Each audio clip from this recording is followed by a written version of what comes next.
इस कार्यक्रम को जॉयस मायर मिनिस्ट्रीज के मित्रों और भागीदारों द्वारा संभव बनाया गया है। मुझे लगता है कि एक अच्छी बात है कि सब कुछ गिनना बंद कर दें।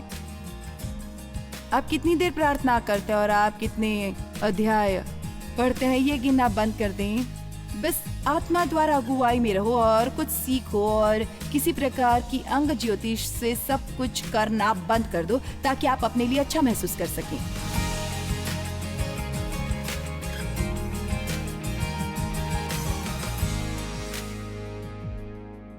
मैं आपको गलतियों की पुस्तक के पहले 3 अध्याय सिखाने वाली हूँ और इसमें हम अपना समय लगाने वाले हैं। आप एक अच्छे बाइबल विद्यार्थी बनने जा रहे हैं। आप बहुत से अच्छे विषय सीखने वाले हैं और उम्मीद है कि मैं परमेश्वर के अनुग्रह से आपको ये समझने में मदद करूंगी कि नए नियम के मूल आधार सिद्धांत क्या है जिसके अनुग्रह से हम बचाए गए हैं, न कि कामों से। ऐसा कुछ नहीं है जो हम अपने आप को बचाने के लिए कर सकते हैं। आप में से ज्यादातर ये जानते हैं, लेकिन एक दूसरी बात जो हम कई बार चूक जाते हैं कि जिस तरह से हम बचाए गए हैं उसी तरह से हमें जीना सीखना चाहिए। इसीलिए परमेश्वर चाहता है कि हम न केवल विश्वास से मसीही को ग्रहण करें बल्कि हम अविश्वास से जिए। ज्यादातर लोग अंत में स्वयं किसी न किसी मुद्दे पर आते हैं और उन्हें एहसास होता है कि वे स्वयं स्वर्ग में नहीं जा सकते हैं, उन्हें परमेश्वर की जरूरत है। इसलिए वे कुछ पल के लिए हार मान लेते हैं और यीशु के अपने जीवन में आमंत्रित करते हैं। लेकिन फिर जैसे ही वे पढ़ना या थोड़ा अभ्यास करते हैं या उपदेश सुनना शुरू करते हैं, फिर वो लौटकर अपने बल पर उन सभी चीज़ों को करने की कोशिश करते हैं जो बाइबल हमें करने के लिए कहती है। और हम भूल जाते हैं कि हम न केवल अनुग्रह से बचाए गए हैं बल्कि हमें अनुग्रह से और विश्वास से जीना सीखना चाहिए। अब पौलुस को परमेश्वर ने चुना था कि वो कलीसिया को अनुग्रह का एहसास कराया और वो अपने जीवन में प्राप्त एक अनुभव के कारण इससे योग्यता पाए।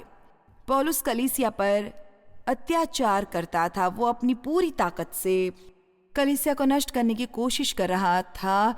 जब स्तिफनुस पर पथराव हुआ था, वो वहां था। उसे ईसाइयों को घसीट कर बंदी गृह में डालने में खुशी होती थी और जैसा कि वो अप्रिय था, उसे वास्तव में लगता था कि वो सही काम कर रहा था क्योंकि वो एक धार्मिक और फिर भी विधि सम्मत यहूदी था जो सभी कायदे कानूनों का पालन करता था और ऐसा करने के लिए वो स्वयं पर गर्व करता था। लेकिन परमेश्वर उसे धर्मिष्ठ के रास्ते पर मिला और अपने आप को उस पर प्रकट किया। उसे परमेश्वर के साथ एक अच्छा अनुभव मिला। मैं इस पर विस्तार से नहीं जाऊंगी, लेकिन ये अपने घोड़े से गिर गया एक तेज रोशनी और वो कई दिन तक बोल नहीं सका और परमेश्वर ने उसे आकाशवाणी से बताया कि उसे सुसमाचार का प्रचार करना था और ये अनुग्रह का सुसमाचार होना चाहिए था। खैर, मैं आपको बता दूं, जिसने अनुभव किया हो उससे बेहतर दूसरा कोई व्यक्ति नहीं हो सकता प्रचार करने के लिए। और अनुग्रह उन लोगों के लिए है जो परमेश्वर की भलाई के लायक नहीं है। अनुग्रह परमेश्वर की कृपा है, लेकिन ये केवल परमेश्वर की कृपा नहीं। और मैं चाहती हूं कि हम ये कहना बंद कर दें कि ये परमेश्वर की अनुचित कृपा है, लेकिन ये पवित्र आत्मा की शक्ति भी है जो हमें उपलब्ध कराया जा रहा है, जो हमें उन कामों को करने के लिए सक्षम बनाता है जो परमेश्वर हमें करने के लिए कहता है। हम इसे केवल शारीरिक श्रम से या दबाव से या संघर्ष या केवल आत्म इच्छा या आत्म अनुशासन से नहीं कर सकते। वो सब चीजें भी महत्वपूर्ण है और वो अच्छी और जरूरी है और उनकी जरूरत है। लेकिन यीशु ने कहा, क्योंकि मुझसे अलग होकर तुम कुछ भी नहीं कर सकते, कुछ भी नहीं। जरा कल्पना करें, सिर्फ एक क्षण के लिए सोचे, आपका जीवन कैसा होगा यदि आपने एक काम जो किया वो विश्वास से किया। पहली प्रार्थना जो सुबह उठते ही हर किसी को करनी चाहिए, वो सबसे शक्तिशाली प्रार्थना है, वो है सहायता।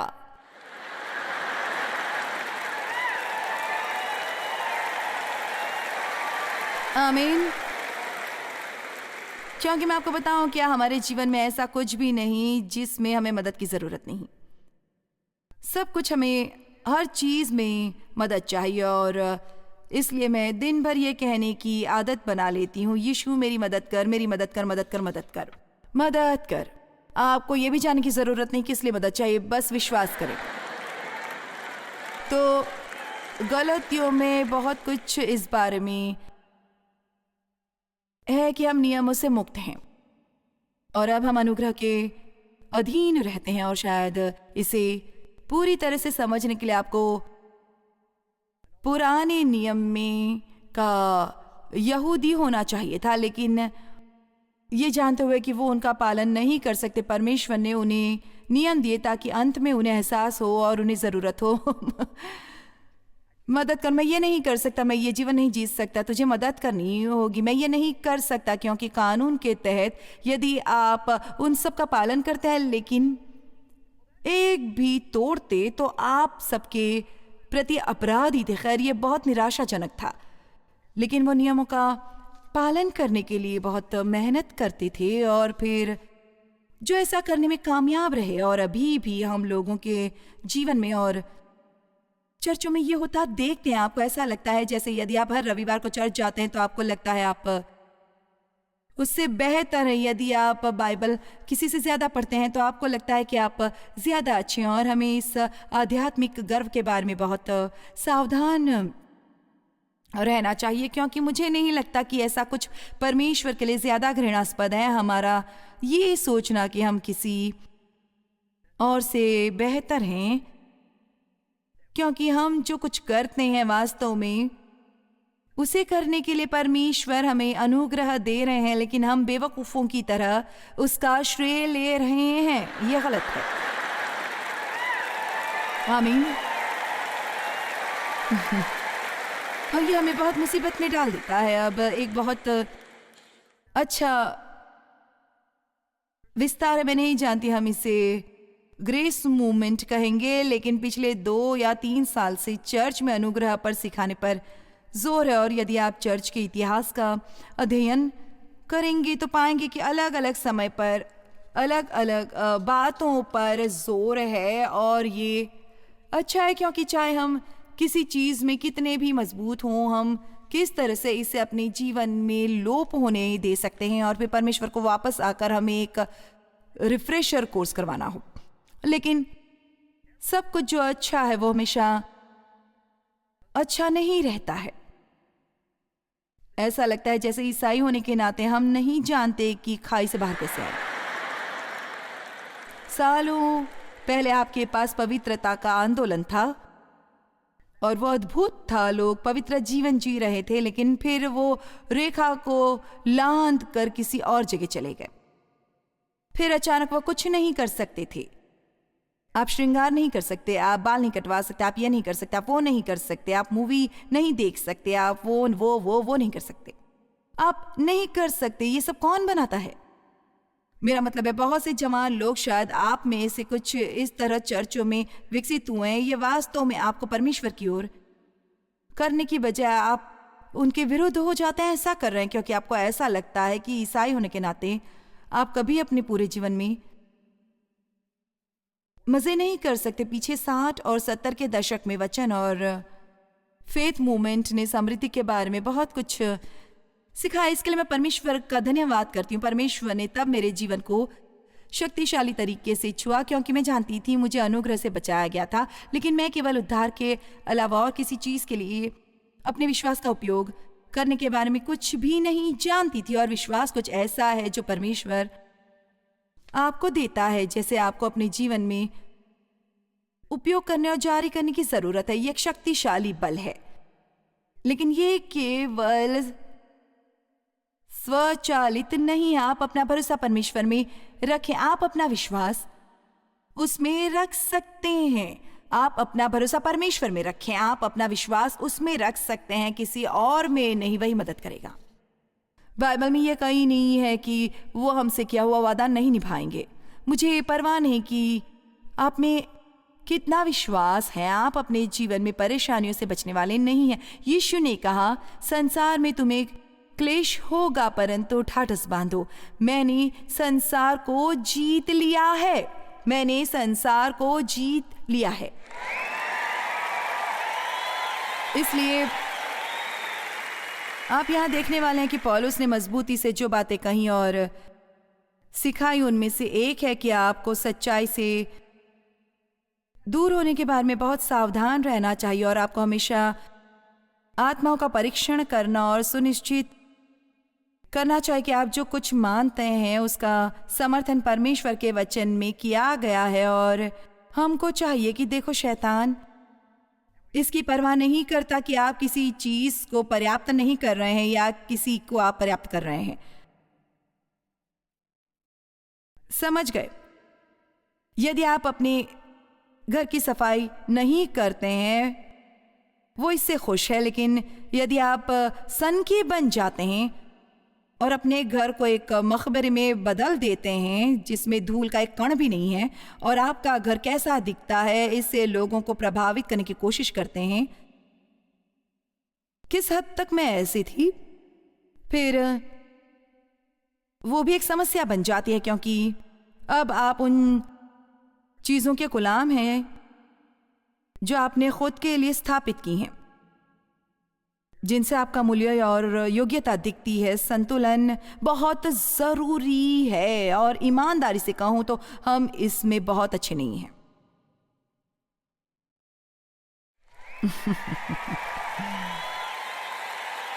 आमीन।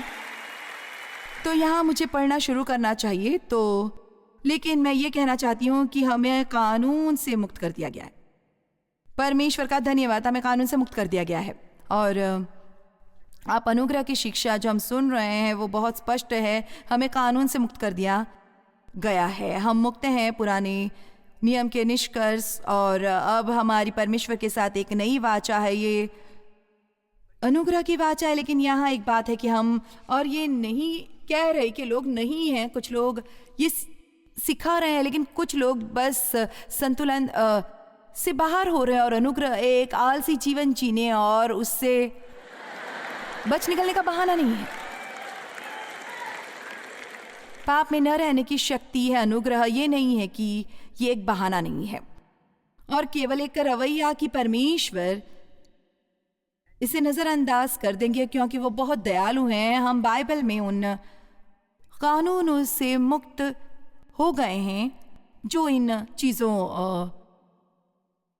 को समाविष्ट करते हैं, जिन्हें हम औपचारिक कानून कहते हैं। निम्नलिखित नियमों और अधिनियमों से मुक्त हैं और निश्चित दिनों और दावत के दिनों या सम्मान करना और खाने के बारे में नियम, कपड़ों के बारे में नियम, कौन से कपड़े आप पहनेंगे, कौन से नहीं पहनेंगे, आप क्या खा सकते, आप क्या नहीं खा सकते, और वही सब चीज़ें। मुझे समझे, लेकिन हम नैतिक नियमों से मुक्त नहीं हुए हैं। 10 आज्ञाएं आज भी उतनी ही अनमोल हैं जैसी तब थी उस वक्त, उतनी ही आज भी हैं। आइए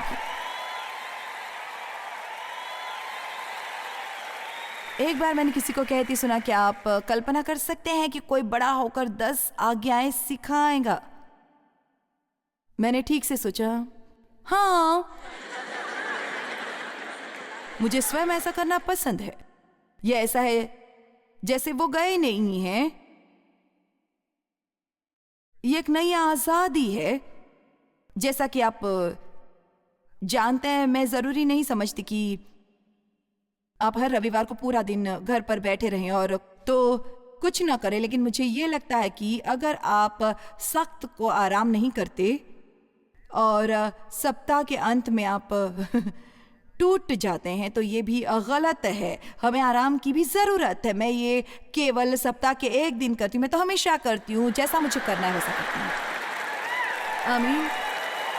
तो अनुग्रह में हमारे जीवन में उच्च नैतिक मापदंड न होने का बहाना नहीं देता है। वास्तव में अनुग्रह हमसे कानून से ज्यादा करने की अपेक्षा करता है। और मैं आपको कुछ उदाहरण दूंगी। यीशु ने कहा, आज्ञाओं में कहा गया है तू व्यभिचार मत करना, लेकिन उसने कहा परंतु मैं तुझसे कहता हूं कि यदि तू किसी स्त्री पर दृष्टि डाले, यदि कोई ऐसी स्त्री पर कुदृष्टि डाले, वो अपने मन में उससे व्यभिचार कर चुका होगा। इसलिए उसने इसे हमारे लिए आसान नहीं बनाया उसने हमारे लिए मुश्किल बना दिया। लेकिन उसने कहा मैं तुम्हें अनुग्रह देता हूं जो तुम्हें ऐसा करने से सक्षम बनाएगा। मैं तुम्हें शक्ति दूंगा कि तुम इसे करने में सक्षम हो। देखो, वो कानून के तहत अच्छा बनने की कोशिश कर रहे थे, लेकिन ये सब उन पर था। इसलिए यदि वे अच्छे थे तो वो अपने लिए अच्छा महसूस करते थे, और यदि वे अच्छे नहीं थे तो वे अपराधी महसूस करते थे। वो हमेशा कुर्बानियां देते थे। लेकिन कानून कहता है आंख के बदले आंख और दांत के बदले दांत। लेकिन यीशु ने कहा परंतु मैं तुमसे कहता हूं कि अपने बैरियों से प्रेम रखो और अपने सताने वालों को, गाली देने वालों को कभी बुरा भला मत कहो, उनके लिए प्रार्थना करो। मैं जानती हूं आप क्या चाहते हैं। अब मलाकी में यह लिखा है, यदि तुम सारा दशमांश भंडार में नहीं लाते हो तो तुम शापित होगे। मैं नहीं मानती कि परमेश्वर लोगों को श्राप देता है, क्योंकि यीशु ने श्राप को सह लिया। लेकिन मुझे लगता है कि बहुत बार यदि हम इस सिद्धांतों का पालन नहीं करते तो हम जीवन आशीर्वादों से खो देते हैं। और मेरे हिसाब से यदि वो कानून के तहत 10% दे सकते हैं तो हमें अनुग्रह से क्या करना चाहिए। हाँ, ये भी आपको शायद अच्छा न लगे, आप अभी तक 10% के करीब भी नहीं पहुंचे हैं। देखा, बाइबल में आप जानते हैं नए नियम में दशमांश शब्द का प्रयोग ज्यादा नहीं किया गया है। वो बताता है कि मलिकिसिदक कैसे दशमांश लाया था, और मेरा मानना है कि ये आज भी मान्य है। मेरा मतलब है कि आप जानते हैं कि नियमों के दिए जाने से बहुत पहले से अब्राहम दशमांश देता था। मैं सहमत नहीं हूं कि अभी भी ऐसा कुछ नहीं है जो हमें करना चाहिए, लेकिन मुझे नहीं लगता कि यदि आप नहीं करते तो आप स्वर्ग से बाहर रहने वाले हैं। मुझे नहीं लगता कि यदि आप नहीं करते हैं तो परमेश्वर आप पर गुस्सा होने वाले हैं। मुझे नहीं लगता, पर आपको यह करना चाहिए। और इसीलिए यहां नए नियमों में उदार बनो शब्द का उपयोग होता है। ठीक है, आप जानते हैं उदार शब्द का मतलब क्या है? जरूरत से ज्यादा करना। आप देखें, पुराने नियम में 10% की जरूरत थी, लेकिन अब पौलुस कहता है उदार बनो। और आप जानते हैं इस शब्द का उपयोग उसने क्यों किया? क्योंकि वो अन्य जातियों से बात कर रहा था जो दशमांश शब्द नहीं समझते थे, और इसलिए उसने कहा उदार बनो और दो, और अपनी समर्थ से बढ़कर दो, लोगों की मदद करो। आपके पास जो कुछ है उसे लोगों के साथ बांटो। उसने कहीं 10% के बारे में नहीं कहा। मुझे ऐसा लगता है जैसे सब कुछ परमेश्वर के लिए उपलब्ध होना चाहिए। मेरा मतलब है प्रेरितों के काम पुस्तक में लोगों ने अपनी संपत्तियां बेच दी और वे सब कुछ लेकर आए। उन सब में समानता थी और सभी समान रूप से साझा करते थे। इसलिए मेरा मतलब है यदि आप अपना पैसा रखना चाहते हैं तो बेहतर है आप कानून के ऊपर रहें बजाय यीशु के साथ गड़बड़ करने के, क्योंकि जब आप उसके साथ जुड़ जाते हैं तो मैं आपको बता दूं, ये कोई पर्स में छिपा हुआ पैसा नहीं। परमेश्वर जानता है सब कहां पर है, और कभी कभी वो आपसे कहेगा उसे बाहर निकालो और दे दो, शायद किसी और को उससे ज्यादा फायदा हो। आइए भी आपके मेरे साथ हैं। असल में हमें ऑफिस के किसी ने फोन किया और उन्होंने कहा मुझे प्रश्न पूछना है। मेरे कुछ दोस्त हैं जो वास्तव में अवैध कामों में लगे हैं, लेकिन वे बहुत पैसा कमा रहे हैं और वो हमेशा चर्च जाते हैं और उन्हें लगता है कि वो पकड़े नहीं जा रहे हैं और परमेश्वर उन्हें आशीष दे रहा है, क्योंकि उनके अनुग्रह के कारण। आप इसके बारे में क्या कहते हैं? मुझे बहुत जोर से हंसी आई। मैंने कहा यह सबसे बेवकूफ़ी भरा प्रश्न है जो आज तक मुझे किसी ने पूछा है। अब मैंने उस व्यक्ति से ऐसा नहीं कहा, लेकिन जब आप ऑफिस में इस तरह की बातें सुनते हैं तो आपको बड़ा गुस्सा आता है। मेरा मतलब है हम कहाँ तक जा सकते हैं, लेकिन एक बात है, शैतान लोगों को एक बार में थोड़ा धोखा देता है, थोड़ा सा थोड़ा सा थोड़ा सा थोड़ा सा। इसलिए हमें ये सुनिश्चित करना चाहिए कि हम जो विश्वास करते हैं वो परमेश्वर के वचन से सहमत है, और ये कि हम अपने अनुभव को चीजों का आधार नहीं बनाते हैं। अनुभव अनमोल है, लेकिन हम परमेश्वर के वचन और जीवन के अनुभवों से सीखते हैं। आमीन। इसलिए बाइबल हमें सिखाती है कि यदि हम विधि सम्मत हैं और हर चीज को एक कानून बना देते हैं तो ये आध्यात्मिक अपरिपक्वता का संकेत है। आध्यात्मिक रूप से परिपक्व लोग जानते हैं कि पवित्र आत्मा द्वारा अगुवाई और मार्गदर्शन कैसे होता है, क्योंकि परमेश्वर ने हमारे दिलों में नियम लिखे हैं। 10 आज्ञाएं हमारे दिलों में लिखी गई हैं। अब क्या आप मेरी बात समझ रहे हैं? मैं आपसे एक प्रश्न पूछता हूं, आप में से कितनी चीजों के कानून में बदलने में माहिर हैं? आप में से कितनों को पता है कि मैं क्या बात कर रही हूं? ठीक है, मैं आपको एक उदाहरण दूंगी। मेरे घर की सफाई करना। मैं अपना घर प्रतिदिन साफ करती हूँ। हम रोज वैक्यूम करते हैं, हम रोज झाड़ू लगाते हैं, हम हर रोज आईना साफ करते हैं, क्योंकि देखो असल में मुझे अपने बारे में अच्छा महसूस नहीं होता, इसलिए यदि मेरे आसपास सब कुछ व्यवस्थित था तो मुझे बेहतर महसूस होता था। ये भी मैं जो कुछ कह रही हूँ आप लोग समझ रहे हैं ना? तो आप बाइबल पढ़ने का एक नियम बना लें। एक बार में इस बात में पड़ गई कि साल भर बाइबल पढ़ना है। चर्च में हर कोई साल भर बाइबल पढ़ता है, और इसलिए आपको पुराने नियम के 2 अध्याय, नए नियम के 2 अध्याय, 1 नीति वचन, 2 नीति वचन, आपको कितने अध्याय पढ़ने हैं। और एक साल में आप एक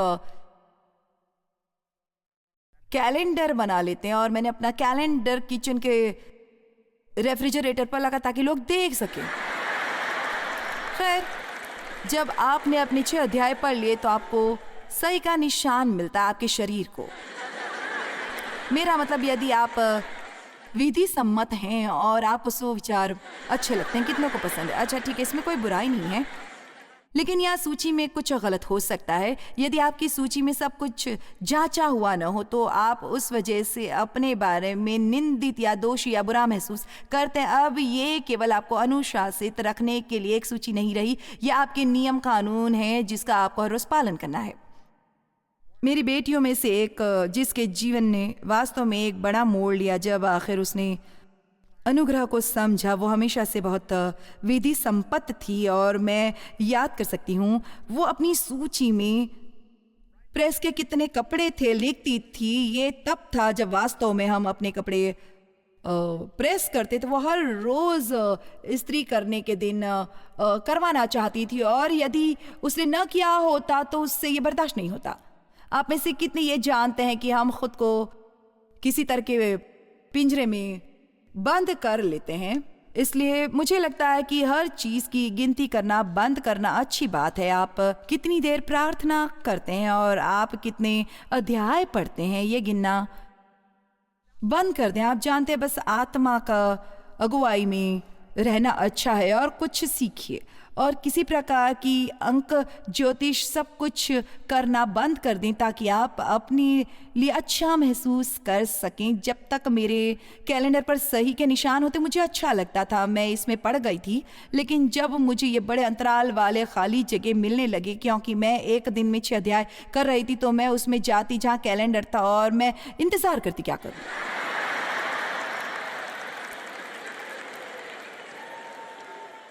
किसी समय में दिन में 1 घंटा प्रार्थना करने के बारे में मैं बहुत कुछ सिखाती थी। वचन में लिखा है कि यीशु ने अपने चेलों ने कहा, क्या तुम घड़ी भर भी मेरे साथ प्रार्थना न कर सके? इसलिए हर कोई दिन में 1 घंटा प्रार्थना करता था, और मैं आपको बताऊं ये ठीक 60 मिनट का था। इससे कोई फर्क नहीं पड़ता कि जो मैंने कहा उसका कुछ मतलब था, मेरे दिल से निकल रहा था। मैं आपको बताना चाहती हूँ, आप में से अधिकतर लोग जितना आप समझते हैं उससे कहीं ज्यादा विधि सम्मत है और यही कारण कि आप अपने जीवन का आनंद नहीं ले रहे हैं, क्योंकि कानून खुशी नहीं लाता, ये मृत्यु लाता है। हम परमेश्वर के अनुग्रह से बच गए हैं और हमें उसी अनुग्रह से जीना सीखने की जरूरत है। हम विश्वास में चलते हैं और हम जो भी करते हैं उसे करने के लिए परमेश्वर के अनुग्रह की मदद प्राप्त करते हैं। गलातियों की पुस्तक में काफी सारे अच्छे विचार लिखे गए हैं जो आपको बताएगा कि आपको किसी भी बंधन में बंधने की कोई जरूरत नहीं है।